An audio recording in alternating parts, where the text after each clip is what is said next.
নমস্কার বন্ধুরা, আপনারা সকলে কেমন আছেন? আশা করি ভালো আছেন, আমিও ভালো আছি। দেখুন আজকে আমাদের বাড়িতে কী নিয়ে এসছে, কিসের মাংস নিয়ে এসছে।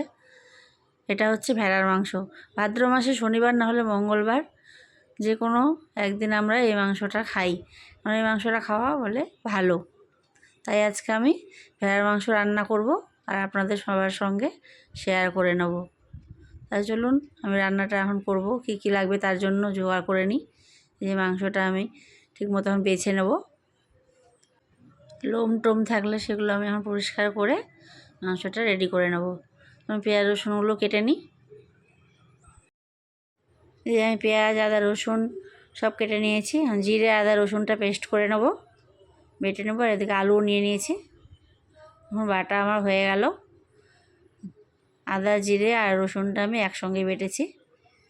এখন চলুন এই মাংসটাও ধুয়ে পরিষ্কার করে নিয়েছি। এই কড়াইটা বসিয়ে দিলাম। কড়াইটা গরম হলে কড়াই তেল দিয়ে দিচ্ছি। একটু বেশি করে তেল দিতে হবে, মাংস রান্না বলে কথা। প্রথমে আমি তেলটা গরম হয়ে গেলে কড়াইয়ের মধ্যে কয়েকটা শুকনো লঙ্কা ফোড়নে দিয়ে দেবো। শুকনো লঙ্কা গোটা জিরে আমি ফোড়নে দিয়ে দিচ্ছি। গোটা জিরেটাও দিয়ে দিলাম। দেওয়ার পরে জিরে আর শুকনো লঙ্কাটা হালকা পোড়া পোড়া হয়ে আসবে, তারপরে আমি পেঁয়াজটা দেব। একটু নেড়ে দিতে হবে।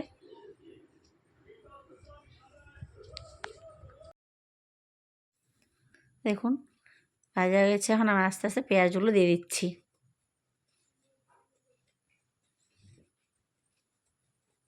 এখানে জিরের পরিমাণটা জিরে বাটাটা কমই লাগে, আদাটা একটু বেশি দিতে হবে ভেড়ার মাংসের মধ্যে। আর পেঁয়াজটা যেমন মাংসের মধ্যে দিয়েছি তেমনই দিতে হবে। আমি পেঁয়াজটা ভালো করে ভেজে নেব। একটুখানি লবণ দিয়ে দিলাম, তাহলে তাড়াতাড়ি পেঁয়াজটা ভাজা হয়ে যাবে। আর একটু হলুদ গুঁড়ো দিয়ে দেবো, তাহলে তেল ছিটে পড়বে না, চারদিকে তেল কম ছিটবে। এবার আস্তে আস্তে আমি পেঁয়াজটা আমি কিছু সময় ভেজে নেব। একটা চেরা কাঁচা লঙ্কা দিয়ে দিচ্ছি। কাঁচা লঙ্কাটাও দিলে ভালো লাগে।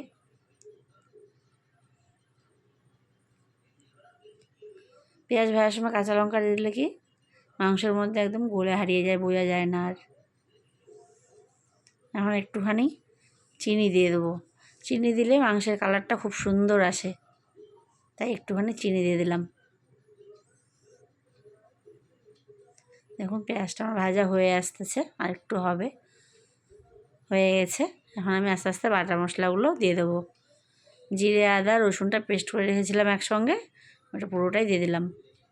বাটিটা ধুয়ে একটুখানি জল দিয়ে দেবো।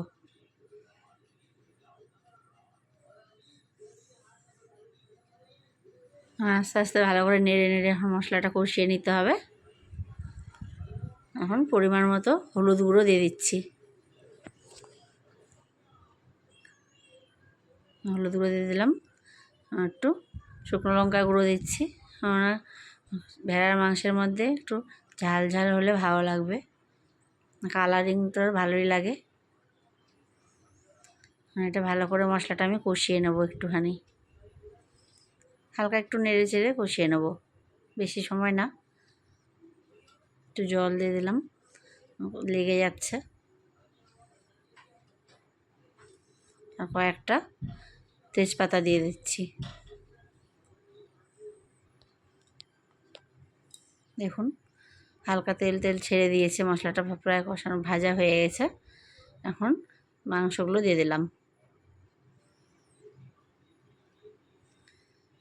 ভেড়ার মাংস রান্না করতে একটু সময় নিয়ে রান্না করতে হয়, না হলে কেমনই চিমড়া চিমড়া লাগবে।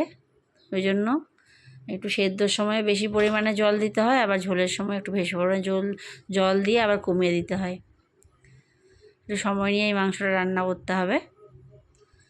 আমি একটু মশলাটার মাংসটা একটু নেড়ে নিচ্ছি হালকা করে, তারপরে সেদ্ধর আমি জল দেব।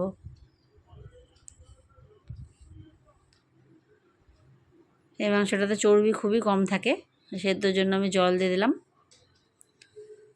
তাই খেলেও বেশি পরিমাণে খেলেও কোনো ক্ষতি হয় না। একটুখানি লবণ দিয়ে দিচ্ছি, কারণ আমি প্রথমে তো অল্পই লবণ দিয়েছিলাম, আপনারা লবণটা স্বাদ মতোই দেবেন, যে যেমন লবণ খেতে পছন্দ করেন। ভালো করে আমি নেড়ে দেবো, এটা মিশিয়ে দেবো লবণটা দিয়ে। এখন ঢাকনা দিয়ে কিছু সময় রেখে দেবো।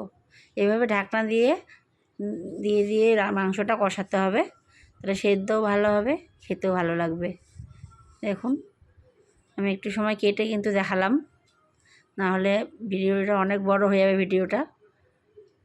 এভাবে ঢেকে ঢেকে অনেক সময় ধরে মাংসটা একটু কষিয়ে নিতে হবে, তাহলে সেদ্ধটা খুবই সুন্দর হবে। আবার একটু সময় আমি ঢেকে রেখে দেবো।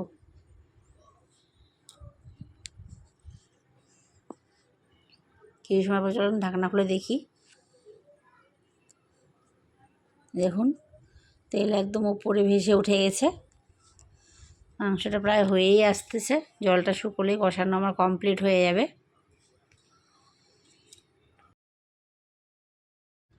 আমি তো আগেই বলেছি এই মাংস রান্না করতে একটু সময় লাগে, তাহলেই খেতে ভালো লাগবে। দেখুন কষানো হয়ে এসে এখন আমি ভেজে রাখা আলুগুলো দিয়ে দিচ্ছি। আমি আলুগুলো অন্য কড়াইয়ে আগে থেকে ভেজে নিয়েছিলাম, ভেজে রাখা আলুগুলো দিয়ে দিলাম। কারণ ভাজার সময় আলুটা প্রায় সেদ্ধ হয়ে গেছে, ওই জন্য বেশি আগে আলুটা দিইনি, ভেঙে ভেঙে যাবে। এভাবে নেড়ে নেড়ে এখন আস্তে আস্তে আমি কিছু সময় মাংসটা একটুখানি কষিয়ে নেব।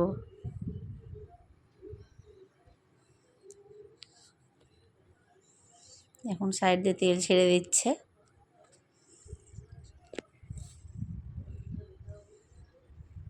সাইড দিয়ে যখন তেল ছেড়ে দেবে পুরোপুরিভাবে, তখনই বুঝে নেবেন যে মাংসটা পুরো কষানো হয়ে গেছে।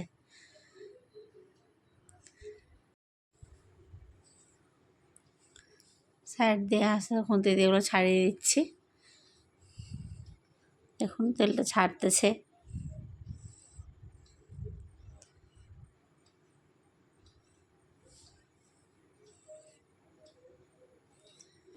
এভাবে আপনারাও মাংস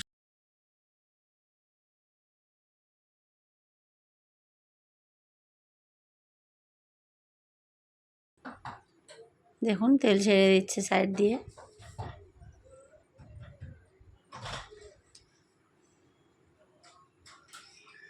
আর একটু হলেই হয়ে যাবে।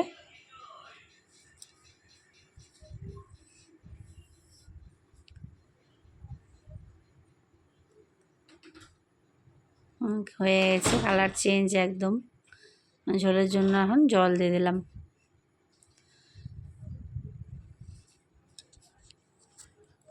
একটু বেশি করেই জল দেবো, জল দিয়ে আবার কমিয়ে নেব। এখন আমি কিছু সময় ঢাকনা দিয়ে ঢেকে রাখবো। চলুন আপনাদেরকে ঢাকনা তুলে এবার দেখাই। দেখুন কি সুন্দর একটা কালার চলে এসছে না, সাইড দিয়ে তেলটা একদম ভেসে উঠেছে।